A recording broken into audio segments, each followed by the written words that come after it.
Graça e paz. Em primeiro lugar, eu quero dizer que eu estou muito feliz porque muitas pessoas estão tendo os olhos espirituais abertos através dessa série e muitas pessoas estão me chamando em reservado e se matriculando na nossa Netflix da Batalha Espiritual. Eu quero falar hoje sobre um pouco mais dos cativeiros do Gadareno, mas antes disso eu quero tirar uma dúvida aqui rapidinho. É o seguinte, gente.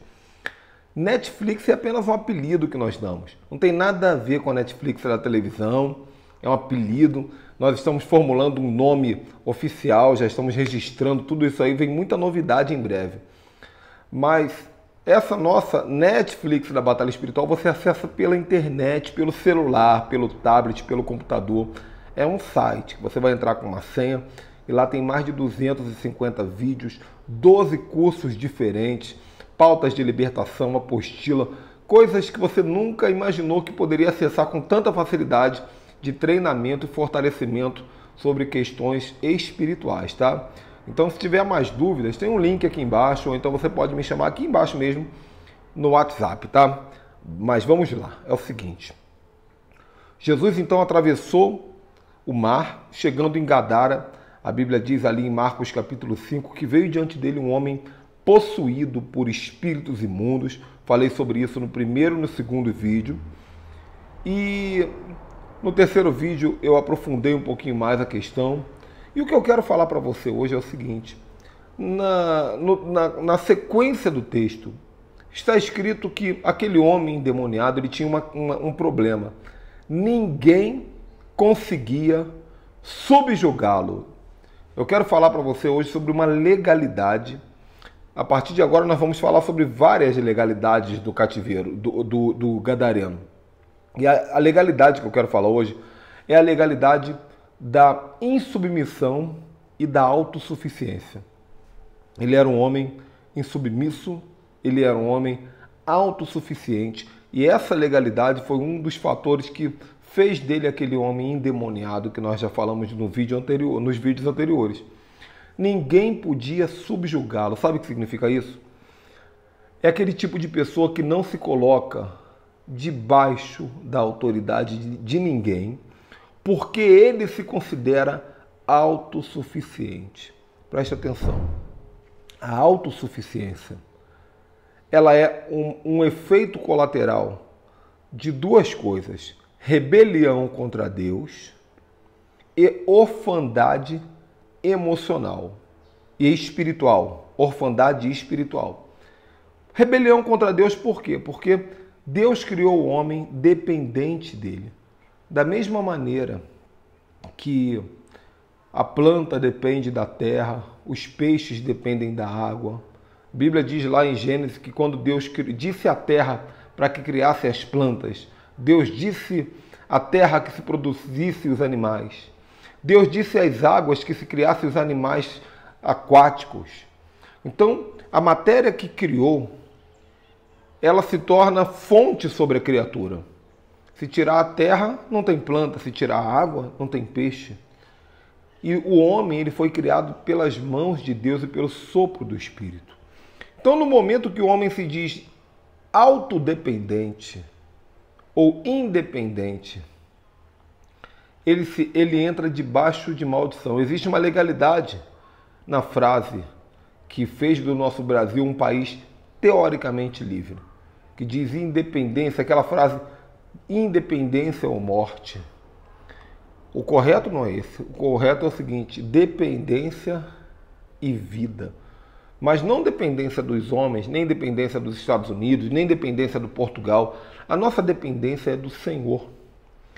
No momento que você se diz independente do Senhor, além de você se tornar rebelde contra Deus, você se torna órfão espiritual, porque você corta a conexão. A Bíblia diz o quê? Quando a palavra diz assim, ele veio para os que eram seus, mas os seus não receberam. Mas a todos que o receberam, deu-lhes o poder de serem chamados filhos de Deus. Então, no momento que você recebe a Cristo, não apenas levantando a mão na igreja, mas quando você aceita diariamente o poder de Cristo, o governo de Cristo sobre a sua vida, você está declarando dependência. Todos os dias que eu acordo, eu digo, Senhor, eu dependo do Senhor. Eu dependo do Senhor para que eu seja uma pessoa com boas emoções, eu dependo do Senhor para que eu seja uma pessoa com bom caráter. Nós demoramos, o brasileiro ele tem essa dificuldade, o ser humano tem essa dificuldade, nós demoramos muito para aprender que nós não somos capazes de nada, sozinhos. E Jesus já tinha deixado isso muito claro quando ele falou, sem mim nada podeis fazer, não se engane com a ideia de que você é capaz de fazer alguma coisa sem ele. Já começou lá em Gênesis, quando diz assim, não é bom que o homem esteja só. Deus tinha visto que o homem sozinho ele faz bobagem. Então nós somos dependentes, não apenas dependentes de Deus. O homem depende da mulher, porque não é bom que ele esteja só. Deus disse isso. A mulher depende do homem, porque a Bíblia diz, mulheres, sejam submissas ao seu marido, esteja debaixo dessa missão, sob essa missão. A igreja depende de Cristo e o crente depende da igreja. Nós precisamos estar conectados ao corpo. Então nós vivemos uma geração de independência, nós vivemos uma geração onde as mulheres dizem que não dependem de homem, nós vivemos uma geração onde os homens dizem que não dependem de família, nós vivemos uma geração onde as pessoas dizem que não dependem do pai, não dependem da mãe, adolescentes, jovens que querem viver por conta própria, pensar e decidir por conta própria. Nós vivemos uma geração onde as pessoas não dependem de igreja para cultuar a Deus. Elas dizem, não preciso de igreja, eu cultuo a Deus sozinho, eu não dependo de nada. E essa independência, ela é a mesma maldição que estava sobre a vida daquele cativeiro, porque a Bíblia diz, ninguém conseguia subjugá-lo, ninguém conseguia colocá-lo debaixo de uma autoridade, sabe? Tem gente que é assim. Tem gente que está bem enquanto Deus não coloca diante dela uma autoridade. A pessoa está na igreja, mas se aparecer uma autoridade sobre a vida dela, dá problema. A pessoa está vivendo, mas se aparecer uma autoridade social, profissional, militar sobre a vida dela, ela está problema. São pessoas irredias. E isso, acredite, não é apenas um problema comportamental, isso é uma legalidade espiritual, isso é uma brecha espiritual que vai se juntar a outras brechas e levar a pessoa a uma possessão maligna, literalmente. Aprenda a se submeter à autoridade. Aprenda a entender as hierarquias que a palavra de Deus coloca diante de nós, que o universo espiritual coloca diante de nós. Aprenda a ouvir mais, falar menos. Aprenda a pedir perdão para quem é autoridade. Tem muita coisa que eu podia falar só nesse texto aqui. Eu sou do tempo, eu sou convertido na época de 1992, 93. Eu sou do tempo que eu não conseguia chamar um pastor sem chamar de pastor. Sabe como é que é? Hoje em dia a pessoa chega e fala, Ricardo! Eu não ligo, por mim tudo bem, meu nome já é unção por si só. Mas você vê que do outro lado já não tem tanto respeito. Eu sou do tempo em que as pessoas tinham medo de criticar um pastor, de confrontar um pastor, de bater boca com um pastor, de gritar com um pastor. Sabe? Eu sou desse tempo. Hoje em dia, pastor, apóstolo, profeta, mestre, autoridades espirituais, oficiais espirituais do reino de Deus, já não são mais respeitados. Por quê? Porque a igreja perdeu a visão de autoridade. As pessoas são irredias, elas querem governar, elas não querem ser governadas. Elas não querem se colocar debaixo de um governo. Elas não sabem que Deus só dá governo para quem aprende a ser governado. Está entendendo isso? Eu vejo isso claramente. Aquele homem indomável, aquele homem irredio, aquele homem indomesticável, aquele homem indisciplinável. A palavra disciplina é a mesma palavra que dá origem à palavra discípulo. Então, disciplinado e discipulado é a mesma coisa. Tem gente que quer ser discipulado, mas não consegue ser disciplinado. O que é disciplina? Alguém dizer para você, vai até ali, dali você não passa. Aprenda a seguir as regras. Nós precisamos aprender a ter mentores. Nós vivemos um tempo em que pastores não têm mentores. Entrou em crise, brigou com um pastor, brigou com outro, teve problema ali. Não conseguem ser mentoreados. Eu pergunto para você, quem é o seu mentor? Quem é o seu mentor? Interessante que eu Eu até coloquei recentemente no meu Instagram a minha missão. Minha missão de vida pessoal é projetar pessoas e ativar destinos. E para isso, eu coloco diante das pessoas ferramentas para ajudá-las. Então, se uma pessoa tem um problema espiritual, qual é a ferramenta que eu vou usar para ajudá-la? Eu vou apresentar a palavra de Deus, eu vou apresentar os ensinos espirituais que eu tenho. Se a pessoa tem um problema comportamental, eu apresento para essa pessoa o quê? O coaching. Por isso eu estudei anos e anos para me tornar um master coach, um formador de coaches. Então eu uso essa ferramenta do coaching para ajudar pessoas no comportamental, para ela lidar com ela mesma, para lidar com os outros. Inteligência emocional e comportamento. Se a pessoa tem necessidade de uma ajuda financeira, de um desatar financeiro, eu tenho a ferramenta, eu digo, ó, o que eu trabalho é isso aqui, você pode trabalhar comigo, é assim que a gente funciona. Eu tenho as ferramentas. Agora, por incrível que pareça, todas as ferramentas que eu trabalho só funcionam se a pessoa for uma pessoa disciplinável, moldável, uma pessoa que se permite ser moldada.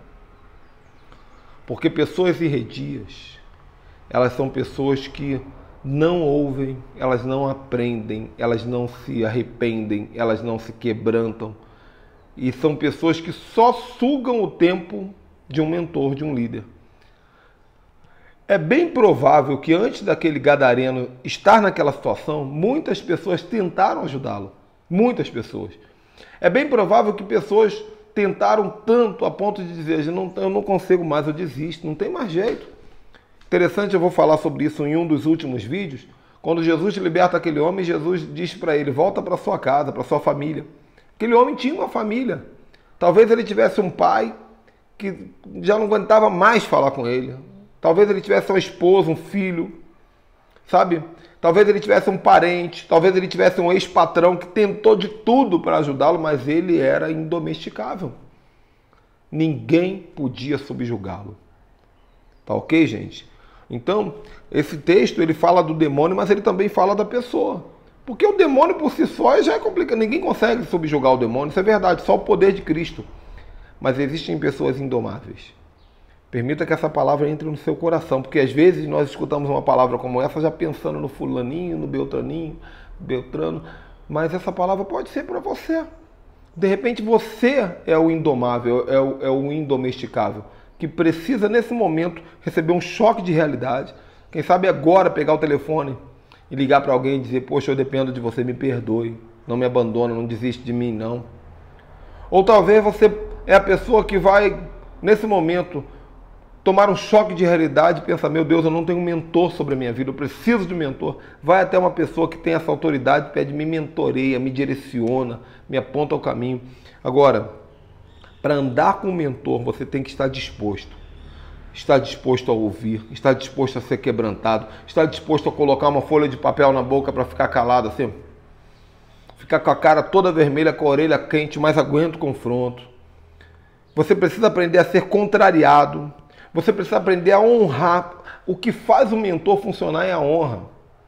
Isso vem lá do Antigo Testamento. Quando Saul ele foi encontrar Samuel pela primeira vez, ele teve que ofertar na vida de Samuel. Sabe por quê? Porque a oferta move, ela extrai a unção do mentor. No momento que você honra o mentor, Deus enche o mentor de autoridade, de unção, de revelação para poder transferir algo para você. Como diz o filósofo, existem mais coisas entre o céu e a terra do que imagina a nossa vã filosofia. Tem muita revelação que eu quero compartilhar com vocês. Estamos apenas no 4º vídeo, são 11 vídeos. Então, faça o seu comentário aqui embaixo, faça comentário no grupo, viraliza esse vídeo. E se você ainda não assinou a nossa Netflix da Batalha Espiritual, vou te falar uma coisa, hein? Você está perdendo tempo. É bênção sobre a sua vida. Deus te abençoe e até a próxima. Tchau, tchau.